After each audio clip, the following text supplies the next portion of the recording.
जय जय रामकृष्ण हरी. शुभ सकाळ. 365 दिवसांच्या प्रवचन मालिकेतील आजचा दिवस 72. परमात्म्यावर पूर्ण निष्ठा पाहिजे. आईकरिता रडत असलेले मूल आई भेटल्याशिवाय रडणे थांबवत नाही. त्याप्रमाणे समाधानाकरिता, आनंदाकरिता धडपडणारा आपला जीव परमेश्वर प्राप्त झाल्याशिवाय शांत राहू शकत नाही.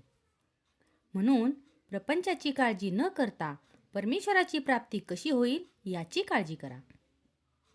भगवंतावर संपूर्णपणे निष्ठा ठेवल्याशिवाय आपली प्रपंचाची काळजी दूर होणार नाही. सर्व जगताचा तो पालन करता, तो आपले पालन नाही का करणार?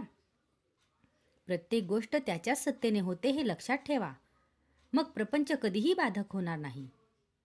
एक भगवंतावरची निष्ठा मात्र शेवटच्या श्वासापर्यंत सांभाळा. आपण पुराणात वाचलेच आहे की भीष्माने पांडवांना मारण्याची प्रतिज्ञा केली. भीष्म प्रतिज्ञा असती, मग ती खोटी कशी होऊ शकेल? सर्व पांडव चिंताग्रस्त झाले, पण द्रौपदीची निष्ठा मात्र जबरदस्त होती. ती म्हणाली, आपण श्रीकृष्णाला विचारू. तिने सर्व वृत्तांत त्याला कथन केला. श्रीकृष्ण म्हणाला, भीष्माची प्रतिज्ञा खोटी कशी होईल? तरी आपण एक प्रयत्न करून बघू. तो म्हणाला, द्रौपदी, तू आता असे कर, रात्री भीष्माचार्यांच्या आश्रमात जा. तिथे फक्त संन्याशांना आणि स्त्रियांना मुभा आहे. मी तुझ्याबरोबर आश्रमापर्यंत येतो. त्यानंतर श्रीकृष्ण द्रौपदीला घेऊन भीष्माचार्यांच्या आश्रमापर्यंत गेले आणि बाहेरच तिचे अलंकार आणि इतर वस्तू सांभाळत बसले. श्रीकृष्णांनी तिला आत जाताना सांगितले की भीष्माचार्य आता झोपत आहेत. अशा वेळी तू आत जा आणि बांगड्या वाजवून नमस्कार कर. त्याप्रमाणे द्रौपदी आत गेली आणि बांगड्या वाजवून भीष्माचार्यांना तिने नमस्कार केला. त्यांनी लगेच तिला अखंड सौभाग्यवती भव म्हणून आशीर्वाद दिला. मग त्यांनी पाहिले तर द्रौपदी. तेव्हा ते म्हणाले, द्रौपदी, ही अक्कल तुझी खचितच नाही. तुझ्याबरोबर कोण आहे ते सांग. ती म्हणाली, माझ्याबरोबर गडी आणला आहे, तो बाहेर उभा आहे.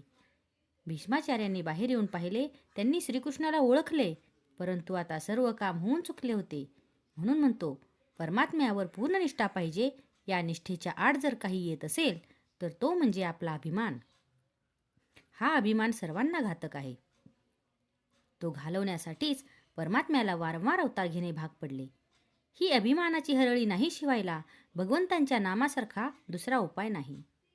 नामावर प्रल्हादाने जशी निष्ठा ठेवली तशीच निष्ठा ठेवावी. त्याने नाम श्रद्धेने घेतले आणि निर्विषय होण्याकरता घेतले. आपण ते विषयासाठी घेऊ नये.